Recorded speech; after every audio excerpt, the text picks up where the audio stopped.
Ada banyak rumah tangga yang tidak hancur karena perselingkuhan, tidak hancur karena kekerasan, tidak juga karena kemiskinan, tapi retak karena satu pertanyaan yang diulang terus-menerus.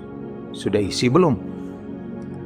Awalnya terdengar seperti basa-basi, lalu jadi candaan, lalu berubah jadi sindiran, lalu menjadi tekanan, lalu menjadi tuduhan. Dan di titik tertentu, pertanyaannya tidak lagi sekadar soal anak. Pertanyaannya berubah menjadi, kalau tidak bisa memberi keturunan, masih layak dipertahankan tidak? Dan disinilah banyak orang mulai bertanya dengan sangat pahit.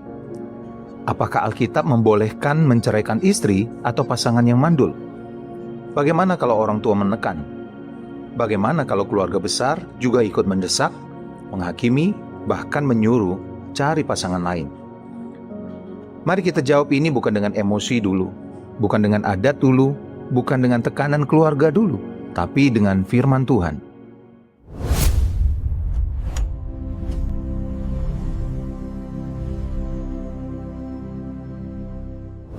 Bayangkan sebuah rumah.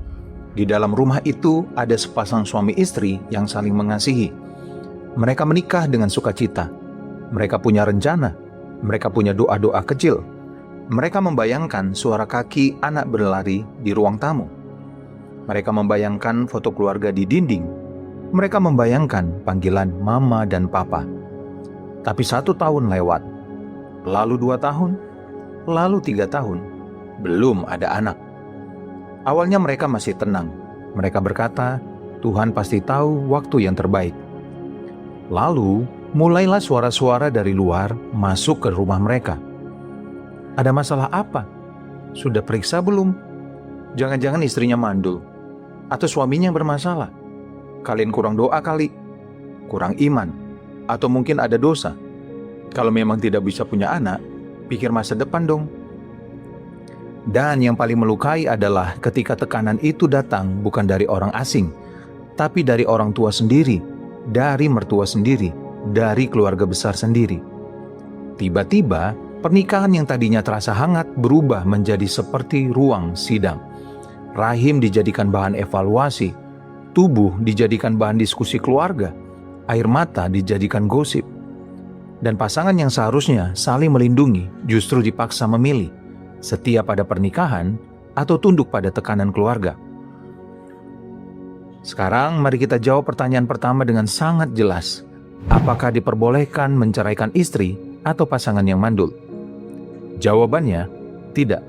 Alkitab tidak memberikan dasar untuk menceraikan pasangan karena mandul. Tidak ada ayat yang berkata bahwa ketidaksuburan adalah alasan sah untuk membuang pasangan.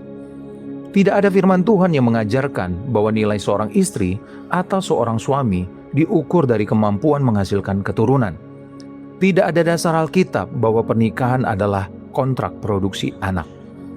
Justru Alkitab berkata dalam Kejadian 2 ayat 24, sebab itu seorang laki-laki akan meninggalkan ayahnya dan ibunya dan bersatu dengan istrinya, sehingga keduanya menjadi satu daging.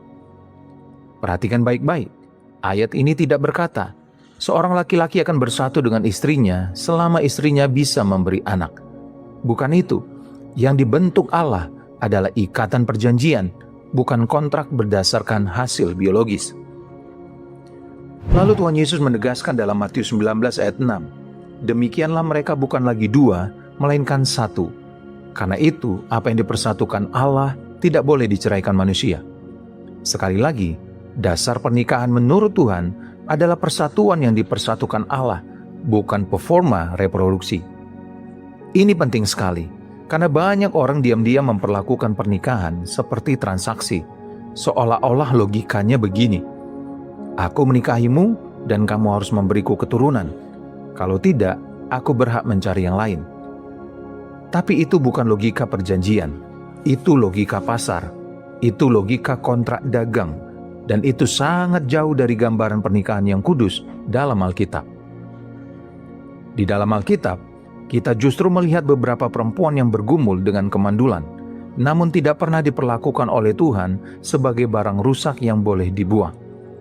Kita mengenal Sarah, kita mengenal Hana, kita mengenal Elizabeth. Apakah pergumulan mereka ringan? Tidak. Apakah ada rasa malu sosial? Tentu ada. Apakah ada air mata? Jelas ada. Tapi Alkitab tidak pernah mengajarkan bahwa karena mereka belum punya anak, maka mereka pantas ditinggalkan. Lihat kisah Hana dalam 1 Samuel 1. Hana mengalami luka yang sangat dalam karena belum mempunyai anak. Dan yang membuat kisah ini menarik adalah Alkitab tidak menertawakan lukanya. Alkitab tidak mengecilkan penderitaannya. Alkitab justru menunjukkan betapa nyata dan berat rasa itu. Dalam 1 Samuel 1 ayat 8, Elkana berkata kepada Hana, "Bukankah aku lebih berharga bagimu daripada 10 anak laki-laki?" Banyak orang membaca ayat ini lalu buru-buru menjadikannya kalimat romantis. Padahal kalau kita jujur, kalimat itu juga menunjukkan satu hal. Hana benar-benar sedang terluka. Dan Alkitab memberi ruang bagi luka itu. Bukan penghakiman, bukan pengusiran, bukan perceraian. Lalu kita lihat kisah Elisabet dalam Lukas 1. Dikatakan bahwa ia mandul dan usia mereka sudah lanjut. Tetapi menariknya, Alkitab tidak menggambarkan Elisabet sebagai perempuan gagal. Tidak. Malah sebelum menceritakan pergumulan itu, firman Tuhan terlebih dahulu berkata bahwa Zakaria dan Elisabet adalah orang-orang benar di hadapan Allah. Ini penting sekali. Artinya, di mata Tuhan, kemandulan bukan bukti bahwa seseorang lebih rendah, lebih najis, lebih gagal, atau lebih layak disingkirkan. Jadi kalau ada orang berkata, "Karena mandul, cerai saja, cari yang bisa kasih anak," maka ucapan itu bukan suara Alkitab. Itu suara budaya, itu suara ego, itu suara garis keturunan yang dijadikan berhala. Itu suara manusia yang lebih takut nama keluarganya putus daripada takut melukai orang yang sedang menderita.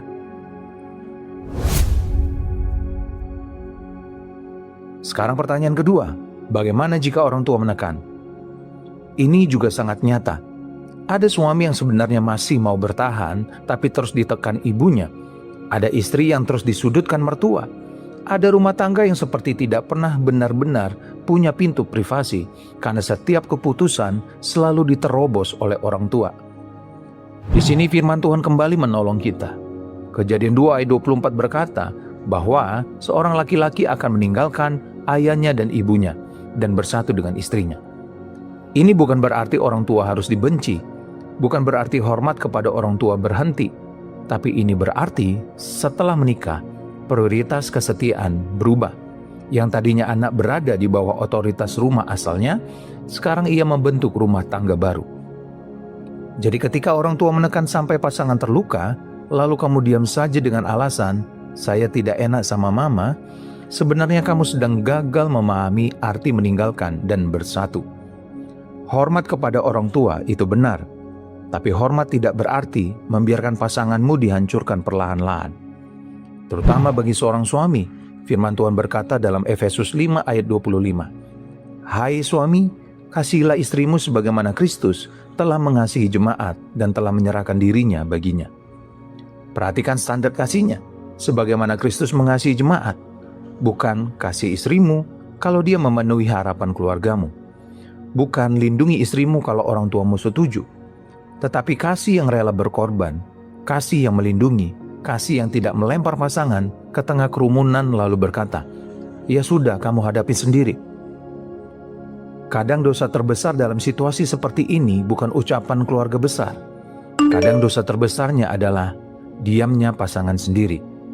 Diam ketika istri dipermalukan, diam ketika suaminya direndahkan, diam ketika tubuh pasangan dijadikan topik keluarga, diam ketika luka pasangan ditonton ramai-ramai.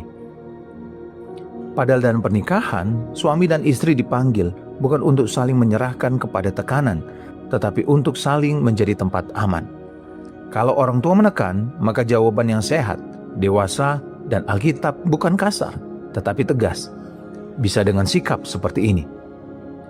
"Papa, Mama, kami menghormati kalian. Kami tahu ini juga pergumulan keluarga. Tapi jangan lukai pasangan saya. Ini rumah tangga kami. Tolong jangan menjadikan pergumulan kami sebagai alasan untuk merendahkan dia." Itu bukan durhaka, itu dewasa. Itu bukan kurang ajar, itu batas yang sehat. Dan banyak rumah tangga justru hancur karena batas seperti ini tidak pernah dibangun.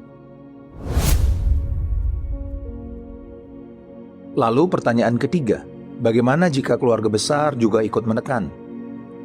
Nah, ini lebih melelahkan lagi. Karena kadang yang melukai bukan 1-2 orang, tetapi satu sistem. Setiap kumpul keluarga jadi sidang tahunan. Setiap acara jadi ruang interogasi. Setiap candaan mengandung racun. Aduh, nikah lama tapi belum ada hasil.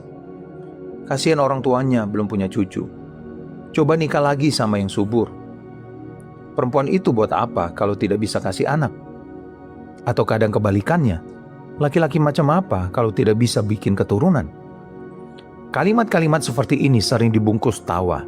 Tapi jangan salah, tidak semua yang dibungkus tawa itu tidak kejam. Ada candaan yang isinya pisau. Lalu bagaimana orang percaya harus merespons? Pertama, kita harus berkata dengan jujur. Keluarga besar tidak berhak menjadi hakim atas nilai seseorang. Rahim bukan milik forum keluarga. Sperma bukan bahan rapat keluarga. Luka rumah tangga bukan konsumsi publik. Kedua, pasangan harus belajar berdiri sebagai satu tim. Bukan 2 orang yang sama-sama terluka tapi berjalan sendiri-sendiri. Bukan 2 orang yang saling menyalahkan diam-diam. Tapi 2 orang yang berkata, dunia boleh menekan kita, tapi aku tidak akan ikut menekanmu. Itu penting sekali, karena di banyak rumah tangga, penderitaan karena belum punya anak menjadi 2 kali lipat. Pertama, karena memang ada pergumulan biologis atau medis. Kedua, karena pasangan tidak menjadi tempat aman. Padahal Roma 12 ayat 15 berkata, bersukacitalah dengan orang yang bersukacita dan menangislah dengan orang yang menangis. Kalau kita pakai ayat ini dalam konteks ini, maka pertanyaannya menjadi sangat tajam.